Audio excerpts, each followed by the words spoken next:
அடடா! அந்த காலத்துல ஒரே ஒரு புத்திசாலி இருந்தாரே, அவர்தான் நம்ம தெனாலிராமன். ஒரு நாள் காலையில அரண்மனைக்கு வந்தாரு. அரசர் தெனாலிராமனை அழைத்து பேசினாரு.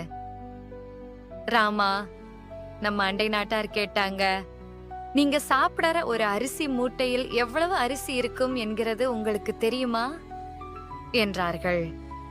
இந்த அரிசி மூட்டையில் எவ்வளவு அரிசி இருக்கிறது என்று உனக்கு தெரியுமா தெனாலிராமா என்றார் அரசர். அதை கேட்டதும் நம் ராமன் சிரிச்சிரிப்புடன் தலையசைத்து, அந்த அரிசி மூட்டைய கொடுங்க மன்னரே, நாளைக்கு பதில் சொல்றேன் என்றாராம். மன்னர் வியப்புடன் அந்த அரிசி மூட்டையை அவருக்கு கொடுத்தாராம். அடுத்த நாள் காலை தெனாலிராமன் அந்த மூட்டையை தூக்கிக் கொண்டு அரண்மனைக்கு வந்தாராம். பார்த்தா அந்த மூட்டை நிறைய இருக்கிறது போல இருந்துச்சு. மன்னர் கேட்டாராம், ராமா, மூட்டையில எவ்வளவு அரிசி இருக்குன்னு சொல்ல முடியுமா? தெனாலிராமன் பதிலை மெல்ல சொல்ல ஆரம்பித்தாராம். இந்த மூட்டையில ஒரே ஒரு தானியம் இருக்கு. ஆமாம் மன்னரே, முழு மூட்டையில ஒரே ஒரு அரிசி தானியம் தான் இருக்கு. அரசர் பதறி போனாராம். ராமா, நீ என்ன சொல்ற?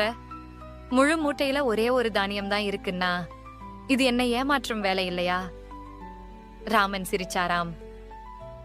அரசரே, நீங்க கேட்ட கேள்வியும் அதே மாதிரிதான்.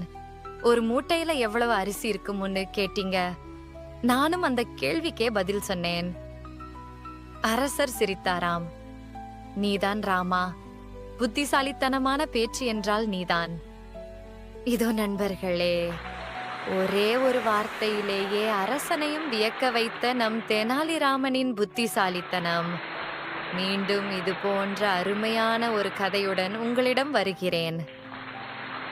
நன்றி, வணக்கம்.